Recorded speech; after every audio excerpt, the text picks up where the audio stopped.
Hello, and welcome to the first and hopefully not last installment of a series I'm too lazy to name where I go over Genshin Impact or Honkai Star Rail characters, kits designs, as it is in the day I'm recording it, and explain why the character is as bad as or as good as they are, and give my own opinions and ideas for ways that Hoyoverse can fix their kit or improvements that can be made. We already know that meta characters can still get a Nova Flare thanks to the existence of Firefly in 4.2, so really anybody's game at this point except for 4 stars until further notice. This particular episode, I'm going to be focusing on Topaz and Numby, as she is by far, to my knowledge, one of, if not the worst, 5-star character when it comes to being a sub DPS for any team, even the ones she was viable in. Now, while this video is primarily talking about Topaz and Numby, I will butt in to mention other characters who she had synergy with in the past, who replace her, and who she can work well with now. Don't worry, that last one is going to be short and peppered with copium, like all things should be. One thing I need to mention is that I don't have Topaz, so I'll be basing all of my information off of her and everything that's on Pridewind, because that's the first source I have access to that I can actually read. Any gameplay that you see in the background is taken from other people, and I will credit them in the corner of the screen. Anyways, here we go! Topaz is a sub DPS character in Honkai Star Rail who came out in version 1.4 as a fire element character who follows the path of the hunt. Back in 1.4, she wasn't entirely dogshit and didn't need E6 because she's dogshit. She's actually quite good, but without someone to be the sub DPS for. Her best options were Mini Herda, who wasn't very meta relevant at the time since Pure Fiction and Jade hadn't been released yet. Jing Yuan, who also was suffering because Sunday wouldn't come out for another year, and running main TPS Topaz, the only viable option, making people not want to pull her first banner. That was how she was in 1.4 and 1.5, being a mediocre option for two mediocre characters and a decent option for a main DPS at the time. Then, in 1.6, everyone who pulled Topaz had a godsend in the name of Dr. Ratio. Now, Dr. Ratio is a very interesting unit, since he is the first character who was completely free for everyone, had no prerequisites needed. You just log in and get yourself a buff teacher who's also a complete smartass.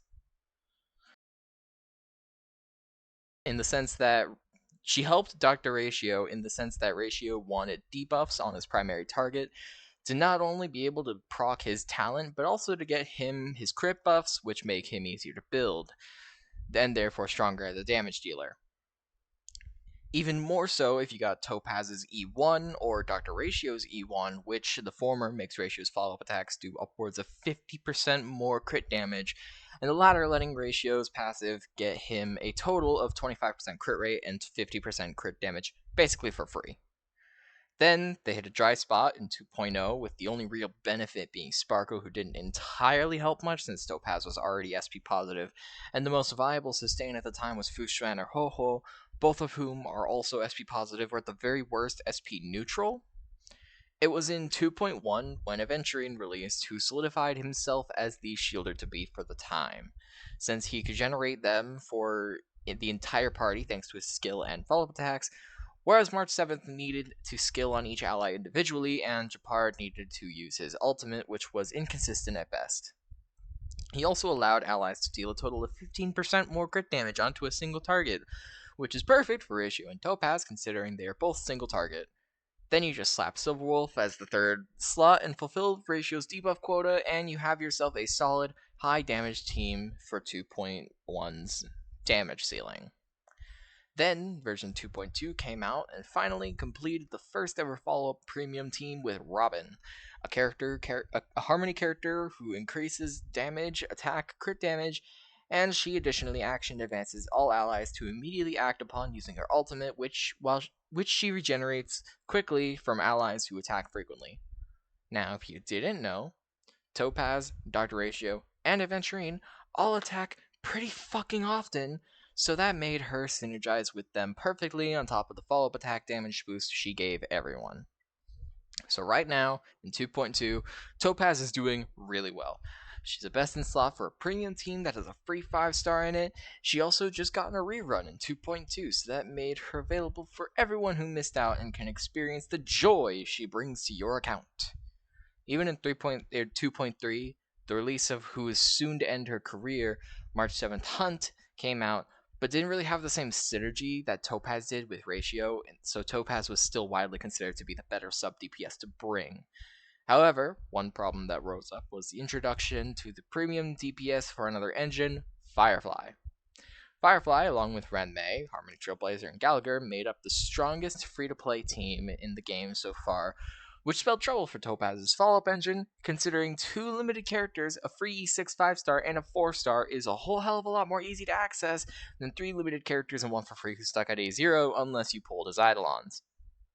This wasn't as much of an issue though, since endgames in Honkai Star Rail always required at least 2 teams, so you could easily slot Firefly's Super Break comp on one side and then run Dr. Ratio's follow-up attacks on the other, or if you didn't have Firefly, Acheron, Jingliu, or even Byward Lune were available to run just in case Break wasn't all that important, which it always was.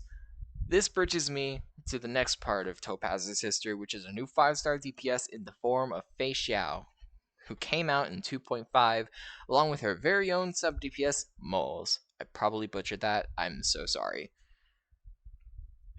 Now, the thing with Fei Xiao is that on paper, she would love to have Topaz on the team, because she does everything Ratio does, but more damage, and she ignores weaknesses on her ultimate, which only made her better than the aforementioned buff Smartass. The issue wasn't coming from Fei Xiao, no, but rather the 4-star who she released with in Moles. Moles did everything Topaz did. He was a sub DPS for the follow-up engine who did a hell of a lot of attacks, while also making enemies take up to 40% more crit damage if they're under the influence of his skill, that is his E2. The only difference between that and what Topaz gave is that Topaz's debuff and with crit damage was locked behind her E1, and not a lot of people have Topaz's E1, so that's her first issue.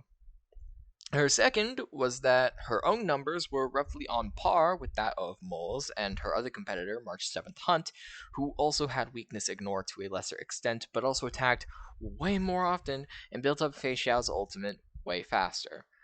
This caused Topaz to be seen as a side grade for those two 4-stars, or at the very least, and the very worst, a sub DPS for the Ratio team on the other side that had the other sub DPS and Huo to sustain them. Meanwhile, Acheron got Jiaqiu, Firefly got Ling Sha, and who power crept Gallagher in the break meta. Topaz remained in the background of Fei Xiao teams from 2.5 all the way onto version 3.1, which, before I mention the demon that update came with, would like to mention the myriad of things that came before. First off was Rappa, an erudition DPS for the Break engine meant to fulfill the AoE role for that engine. Then came Fugue, who was a direct upgrade to Harmony Trailblazer for Super Break, but also allowed you to run sustainless Super Break teams since you now have 3 separate buffers, all funneling your main DPS with steroids. Then there was Sunday, a character who was supposed to buff all allies with summons. This particularly benefits 3 characters, that being Jingyuan, Crit Ling Sha, I know, insane, and Topaz, the subject of today's complaints. Now, although Sunday did elevate Topaz's performance as a main DPS to a grand extent, enough to make her viable again, he was mostly used for Jingyuan, who skyrocketed from a painfully mediocre and incompetent erudition character to someone who you can actually trust to do 300,000 to 500,000 to a single enemy, while Topaz wouldn't even reach 200k without massive levels of investment, being likely E1 S1. 3.0 just had 2 DPSs in the form of the Herta and Agalaya, both of whom do far more damage than Topaz ever could, and both of whom do not use Topaz whatsoever. Agalaya, in fact, stole Sunday from Topaz and Jingyuan, making the two of them significantly more relevant. However, now, in 3.1, you know her, you hate her, you might love her, I don't know, I don't. Time to talk about Trivy.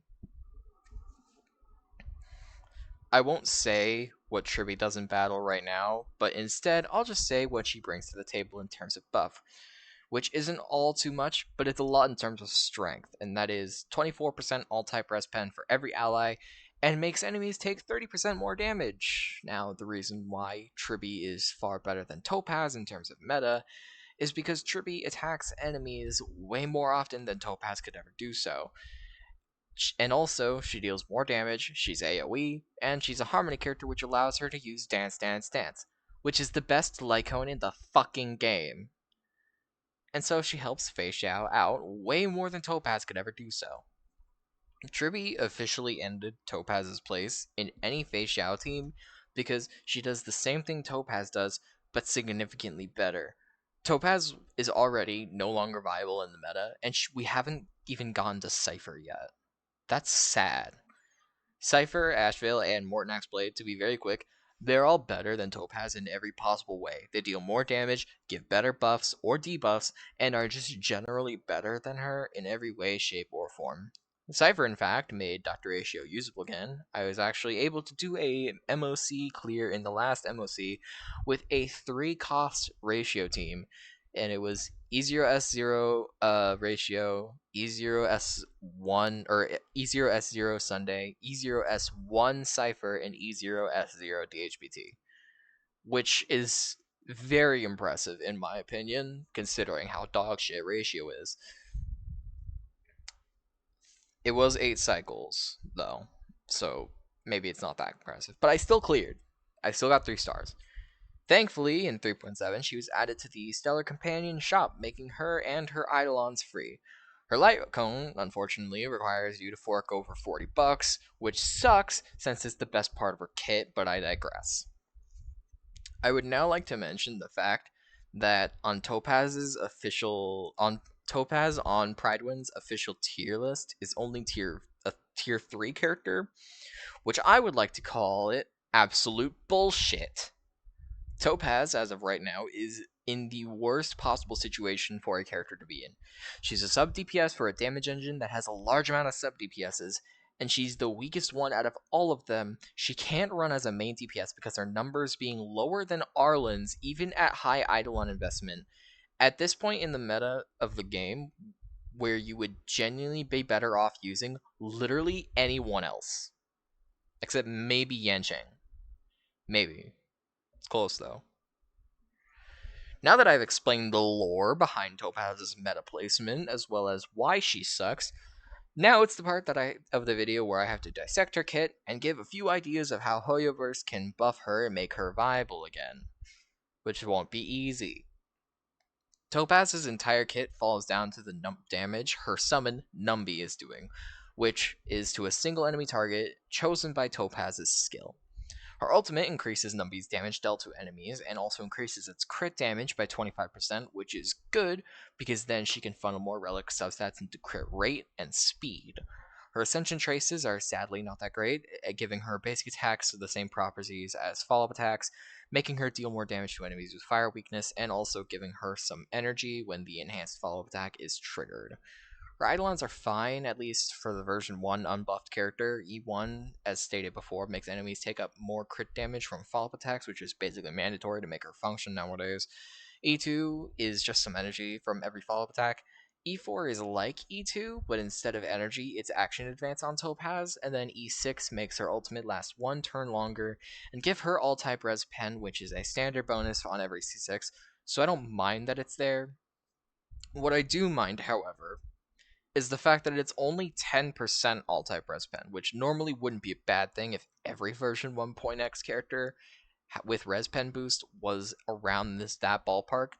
But if you look at Locha, a character who came out at the very least over 100 days before Topaz did, his E6 has a 20% all-type res reduction for every enemy that gets hit by Locha's ultimate, which is an AoE attack, meaning it'll hit everyone, and most likely won't kill anybody, because he barely does any damage as it is. Keep in mind, all of this is free to an extent. If you only got Topaz from the free companion tokens and already had her at E0, she would be E3 and probably S1, which makes it even sadder that she's still complete shit.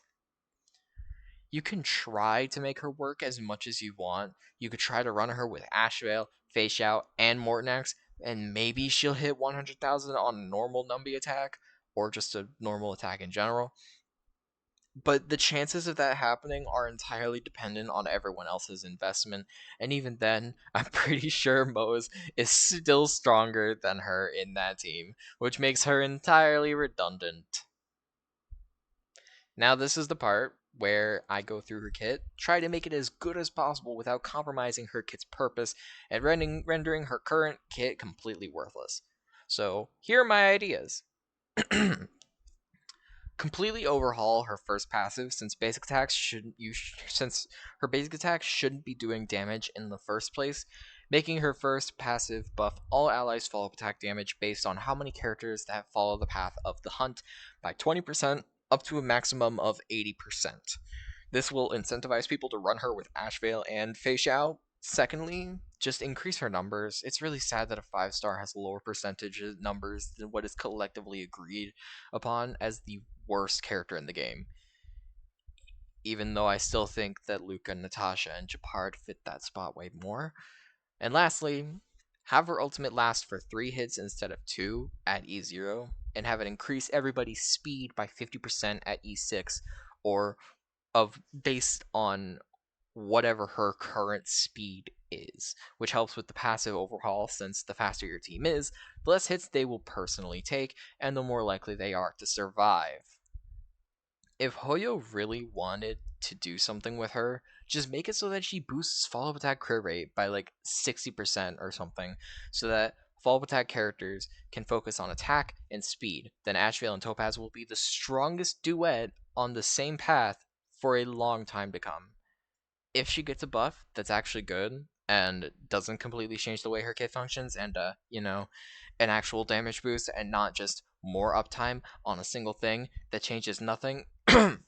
Anyways, that's roughly everything. Topaz, in my opinion, is a tier 5 character as of right now, but only moves up to tier 4 when she is E4 or above. She just needs a buff, and maybe she'll be perfectly fine. Thank you for watching. Be sure to like the video if you liked it, like the video if you hated it, and subscribe to see more, hopefully. If this video gets like 30 views, I'll probably make another one. We'll see. Thanks. Bye.